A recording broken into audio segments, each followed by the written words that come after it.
Hi, everyone. This is Krista with KristaDoesNumbers on IQ Podcast in Attorney King Studios. Today with me, I have my co-host, CB, Your Business Reality. Hello. Thanks for coming. And I have my guest with me, Suzanne Johnson. She is with Grace Financial Coaching, right? Yes. Yeah, coaching. Okay. So she is a finance coach. And thank you so much for being here with us today. We're going to talk a little bit about in relation to the stimulus check and some ideas about that. But first off, let's get into, Suzanne, what got you started in financial coaching?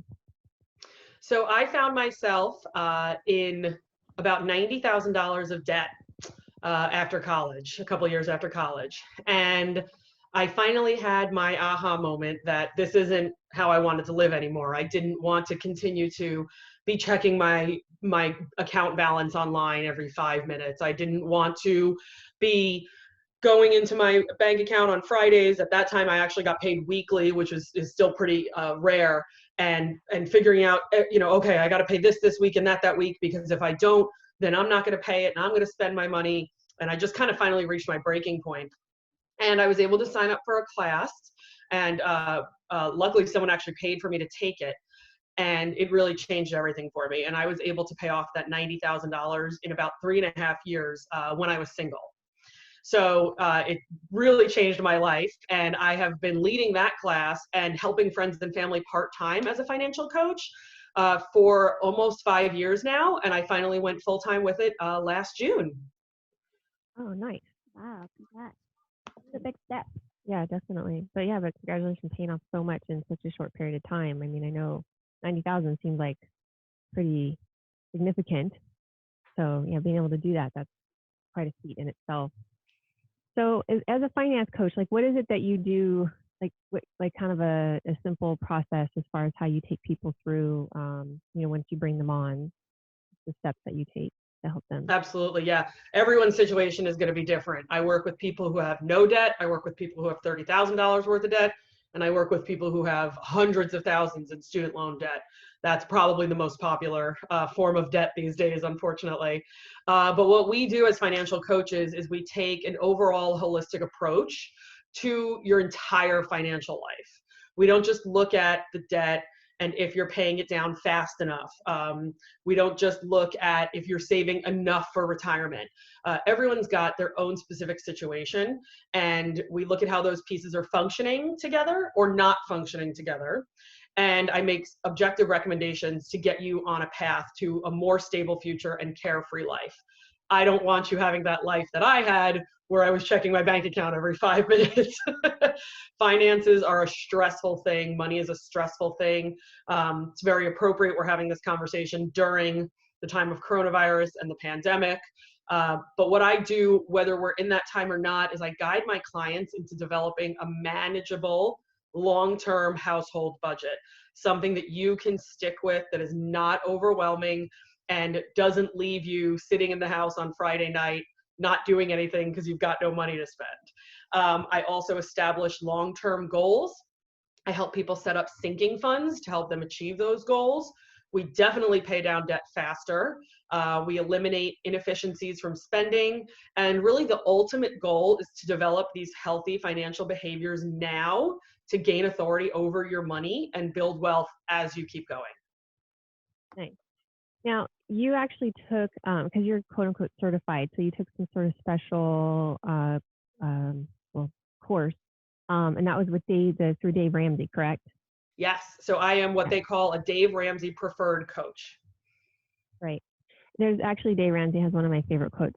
I don't quote it right for him, so we need to let him know that it needs to be like how I said. So if you can do that for me, it'd be great. But Awesome. What I like to say is, if you don't tell your money where to go, it's going to tell you where it went. And it's not quite exactly how he says it, but that's the way I remember it. So just let him know that. That'd be great. And that's really what a budget is. It's telling your money where to go, so that the quote is, so that at the end of the month, you don't wonder where it went. And I think people hear the word budget, and I'm sure you've heard this before, and it's the same connotation as the word diet. And all of a sudden it means removing something, and it means taking something good away from you, and it means discipline and pain and things like that. But really, we can budget your budget so that you're eating filet mignon every night, or we can budget your budget so that you're eating rice and beans every night. It really is, it depends on obviously the shovel, the size of your income, and what you want to accomplish. You know, if that's what you want to accomplish, if that's your goal, then we will set up that budget and you will hopefully be happy in the long term. Right. And I can say like in my own experience, because I did, being it with a, accounting and financial background, I know a lot about budgeting and just wasn't doing it for myself. When I finally sat down and did that, like I remember, it's kind of funny. I look back now and like there'd be times I'd be walking down the street and I'd see all these people like out and, eating. I'm like, why can't I make money so I can do that? And, like, why does my budget have to blah, blah, blah? I'd like kind of self-criticizing or whatever. And now I'm like, I am so glad, right, that I took those kind of like those painful steps in a way, rather than, I guess it's more of like a FOMO mentality, right? The fear of missing out, like kind of a thing. Like that's sort of like what I was experiencing. And now, but I'm just looking back, I'm like, I'm so glad that I disciplined myself, because I was able to put money away. And so I'm financially like stable. And like, even if I did lose my job, I'd still be okay. I mean, obviously not forever, but I'd be okay. But in a way, it's a freedom of choice of what you want to do with your money. Like, you're not like, oh my God, like there's a lot of people unfortunately lost their jobs right now. Yeah. And they have to pay their house, they have to pay the bills still. And if there is another circumstances where they had a little bit of money saved up, they wouldn't feel like so tied up. Yeah. So it's not even for what I can do today, but it's also like what can happen in the future that we may not know, like exactly like where we're living. Right. And actually that's kind of one of the thoughts that I kind of came to me. It's like, I was kind of focused on what I was losing in that moment rather than what I was gaining in the future. And now it's like, oh my gosh, yeah, like I'm gaining, just, I don't have to have that financial stress right now is what I gained by being disciplined in that sense. And so, I mean, I'll probably going to look at my budget again and just start cutting back even more, I don't know. I mean, who knows? But anyways, but that's definitely one thing that I wanted, that I've learned in going through the process myself. But so I wanted to also talk with you, right? So everyone's getting these, economic payment checks, or more commonly known as stimulus checks. So what are some of your, people have already gotten them, or they're going to be getting them in the mail, like, now or within the next few days. Like, so what are some recommendations that you would have, obviously, depending on, let's just say, one, you have lost your job. Like, what do you do with that money? Or two, you maybe got cut back half hours, and then a third scenario, like maybe everything's fine, you still have your job. Like, so let's just kind of go through those little three scenarios and just to, educate people like what to do with their check rather than just going out and buying pizza. Oh, amen. And let me just tell you something. I am not getting an economic impact payment, but we would be using it towards groceries, because we have spent so much on groceries recently. It is just out of control. I did not realize 2 adults could eat this much. And, neither of us are teenage boys or anything like that. It's just me and my husband. But if I never see the inside of a grocery store again, it will be too soon. So a lot of people right now are receiving those economic impact payments, more widely referred to as stimulus checks. Also, people are receiving tax returns right now. People who were already on track to file by April 15th. So you might be getting a lot of money. I had a client last week who ended up with a windfall of about $7,500. And they called me and they're like, what are we supposed to do with this right now? So to go back to your point, some people have experienced a total job loss. They may have been furloughed and it's a indeterminate amount of time, or they may have just been completely laid off. So if you are in that group of people and you have qualified and gotten your economic impact payment, we want to use that money to cover what we refer to as the 4 walls in the budget category: shelter, food, utilities, and transportation. So again, those are the things we're going to focus on. We want you to bring all of your debt payments down to the minimum amount required. If you are truly in the situation where it is pay the rent or pay your Visa bill, I want to make it very clear that I want you to pay your rent on time. Because really, the worst thing that's going to happen in a 6-month period of time, God forbid we take that long to come back from now, states, as you know, the day that we're recording this, a couple states reopened this week. I would rather your Visa bill, your American Express bill, whatever it is, be in collections than you be without shelter. So sometimes we get so freaked out. We have debt collectors calling us. We know that our credit card bill is overdue, and we get so caught up and we end up focusing on that. Right now, focus on shelter, food, utilities, and transportation. If you're in the group of people where you are still getting income, maybe it's been cut back a little bit, or you're unsure of how your job is going to be moving forward, and you may still get furloughed, get into that same frame of mind. Focus on shelter, food, utilities, and transportation. Again, bring debt payments, student loans, credit cards, car payments down to the minimum. If you were working on paying them off, we're just gonna have to take a break right now, pay the absolute minimum on those things. And as you said, Krista, cut back on unnecessary spending, because in the long run, that's gonna make a bigger difference. If you've received your stimulus check and your income is completely stable, you are an essential employee, you've got a $3 raise like the client I have who works at Target right now, utilize that economic impact payment for whatever you were working towards. If you were working towards paying down debt, fantastic. If you were working on building up an emergency fund when all of this started, keep doing that. If you were trying to pay your house down sooner, fantastic. Make a contribution to retirement. Or something that I'm focusing with some people on who really don't need the money right now, find someone who does need it. Find a charity, find a church, a group that you trust, and make a donation. You know, put some money aside for yourself, pay off a little bit of your car loan. But if you know that, you know, you don't really need that money right now, blessing someone with something could make a huge difference. Pay for somebody's groceries in the line behind you. So that would be a great, fantastic position to be in right now. But again, I just saw an article today that it says 50% of Americans have been somehow impacted by this coronavirus, by the shutdowns. 50% of Americans have had their income impacted. So it's really staggering numbers. So if you can bless someone right now, that would be fantastic. Yeah, that's great. I like that. So Suzanne, when did you start your business? Like, how long have you been doing this now? I officially started the business last year. I've been full-time for almost a full year. Prior to that, I was helping friends and family and doing it part-time. Okay. So in this last year or so doing this full-time, what are some business growing pains that you kind of wish that you know now that maybe you wish someone had told you, a year ago? Yeah, that's always the question. Yeah. Right, exactly. Yeah.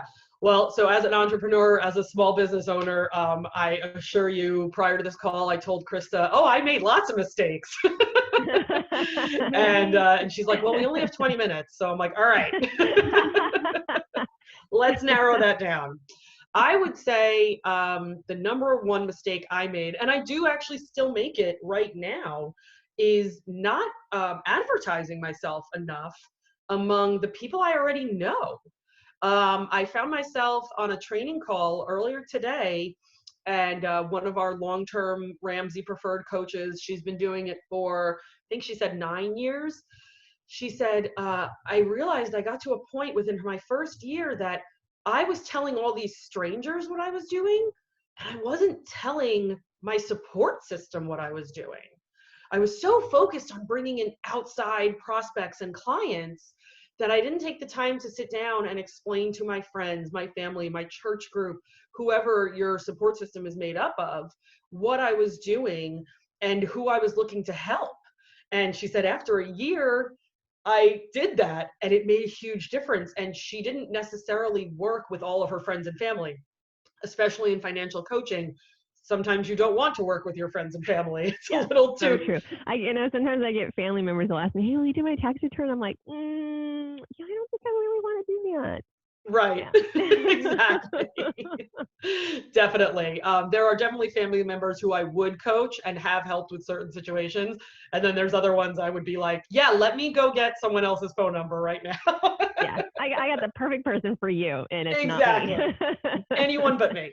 Yeah. So I would say the mistake I still make is not focusing on my network, my close support system, and telling them what I need from them. What I did recently was I actually set up a whole day out of my calendar to reach out to my friends who are all other business owners. And I scheduled 30-minute calls with them. And I said, hey, what can I do to help you right now? And conversely, obviously, every single one of them said, thank you so much for doing this. What can I do to help you? And two of them even said, oh, I should have brought your name up when I was at whatever, whatever. And you kind of have to keep reminding people what you're doing, even if they're in your inner circle. And so I still am struggling with that all the way up until this past Tuesday. And so that's something that I need to focus on, is to really tap into my tight support system and ask for help, but then also remind them what I'm doing and how they can help me. And don't be afraid to do that. Okay, great. And then also, like, I know you moved recently from San Diego to the East Coast. Where on the East Coast are you again?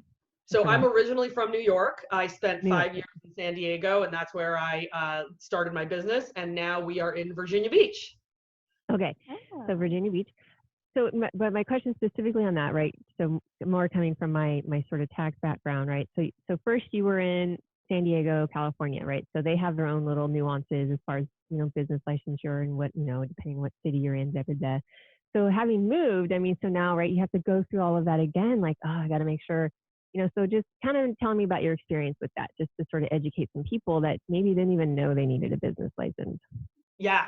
So the process in San Diego was super easy. I think it was $42 to file with the county, $44, whatever it was. The girl at the counter was fantastic. She was super helpful.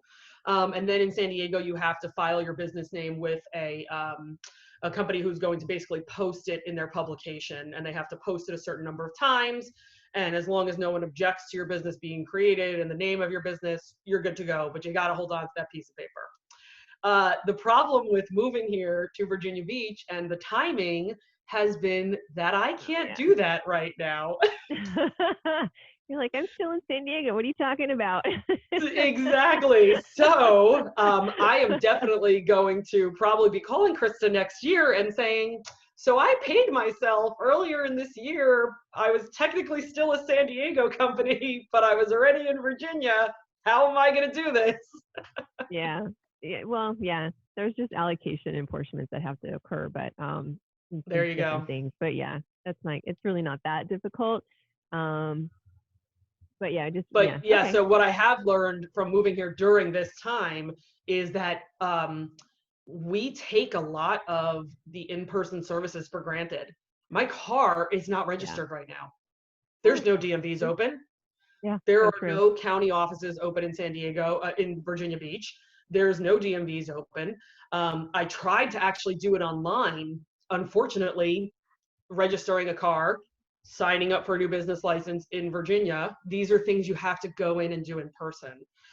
So I could definitely see a lot of this stuff changing moving forward. A lot more automated services. The website for Virginia Beach was actually very helpful, but it stops you and says, please visit the local office at whatever location. And then you're kind of stuck there. So I could see a lot more automation coming from all of this with those types of services that you're referring to. Right. Yeah. So Suzanne, what is a good place where people can find you? Should they want to talk to you about maybe starting their budget now that they realize they actually need one, considering where we're at right now? Amen. So I am all over social media: Facebook, Twitter, Instagram, and LinkedIn. And then you can also visit my website at gracefinancialcoaching.com. I do offer a completely free 40-minute consultation. I also offer 15-minute phone calls right now. This has been in response to the questions I've been getting, like, what do I do with my stimulus check? Quick 15-minute answers. So you can actually set that up on my website as well too.